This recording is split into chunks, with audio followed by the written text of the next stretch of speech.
Three. Hello, thanks to everyone for your interest in joining our workshop. Welcome to our first Solving Future World Problems workshop. First, here's a little introduction about us. We are a certified 501c3 nonprofit with a team of about 15 high schoolers in the Bay Area with a mission to spread awareness on various impacts of wildfires in the environment and economy. And we want to prepare the community for anything wildfire related. I'm Arna, and I'm the event lead at WAY. I'm Naranjana, I'm the founder. I'm Madeline, and I'm the head of research. I'm Lauren, and I'm the co-founder. Moving on, some of our accomplishments include presenting for Boy Scouts, working with our school, and collaborating on a STEM convention. And of course, working with the local fire department on disaster kits and webinars and presenting at city events. Additionally, we organized a fundraiser through Panda Express and recorded a podcast and reached over 2,000 followers on our Instagram. Now, let's discuss about how governments approach fighting disasters. First, let's talk about how much damage wildfires actually cause.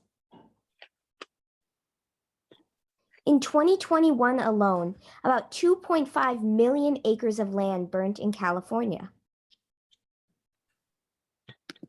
That's equivalent to around 2 million football fields. Or 3.2 Rhode Islands.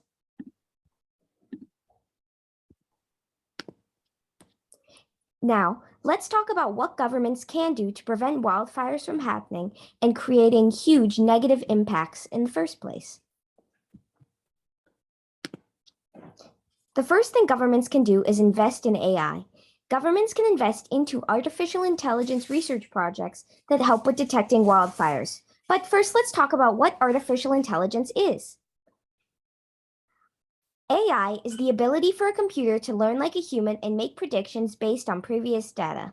Some examples include FireMap, Alert Wildfire, and Descartes Lab. The pros are that they are more reliable and efficient than civilian reports, but the cons are that they are expensive and they're not always accurate.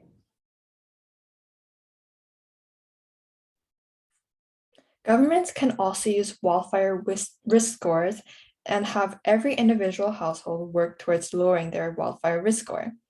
Wildfire risk scores are calculated based on how much debris is around the house, the building code of the house, location, and etc. This mandate can come through insurance companies. The pros of this is that it can reduce wildfire risks up to 75% within that community, but the con is that it's hard to mandate and not easy to maintain. But currently, California is working towards adding this. Governments can also set aside funding for nonprofits so that they can do work for them. These nonprofits especially help low-income and minority communities overcome wildfires through giving them resources and helping them overcome language barriers. Nonprofits can also help with maintaining forests and other niches that the government often overlooks. Governments can also encourage individuals to put together disaster bags. But what is a disaster bag? So some crucial items that you would need would be water, food, a radio, a sleeping bag, official documents, and etc. You can always check ready.gov because it has a whole list of items that you would need in a disaster bag. Some pros is that many times individuals take a long time to evacuate because they don't have an emergency go bag ready to go. And this causes more trouble for local rescue workers who have to aid and force them to evacuate faster. The con is that it can't be mandated and is not feasible to hand out disaster bags for free.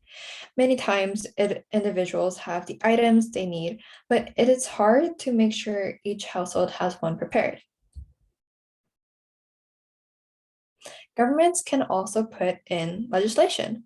These laws would specifically protect forests and help prevent campers and camping accidents, and prevent and protect endangered species and their habitat. The cons is that it takes time to put in new laws and requires more funding to enforce them. Now let's talk about what a government does during a wildfire. First, the first action that governments take is the immediate response. And this is where FEMA or any government agency that coordinates emergency disasters would coordinate with local partners to send firefighters to help fight and get the fire under control. And the next step, if necessary, evacuation notices are sent to the neighborhoods nearby the fire, and shelters are set up to make sure everyone is safe. And then rescue workers are sent out to help with the evacuations and with anyone in need. And of course, alerts through radio and Amber Alerts are sent out to make sure the public is informed about the status of the wildfire and whether or not they have to evacuate. Now that a wildfire is struck and the government has responded immediately, how does a government go about recovering? The recovery process is in 3 major steps. The first is fire suppression, where the government focuses on sending agencies and teams to help repair damages and minimize any immediate threats that the wildfire might cause. This includes soil erosion or other impacts that would make the land unstable and not safe for anyone to walk on.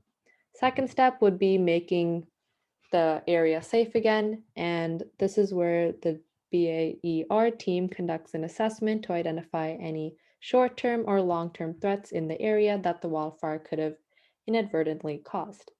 And in the long term, the DOI would provide more funding after more rigorous evaluations to determine whether to send funding for maybe restoring local buildings that were burnt down, or restoring habitat, or helping any species that might have been hurt severely by the wildfire. And from what we just learned, we held a mock conference activity, and it just covered how you would respond after wildfire. And thanks for listening.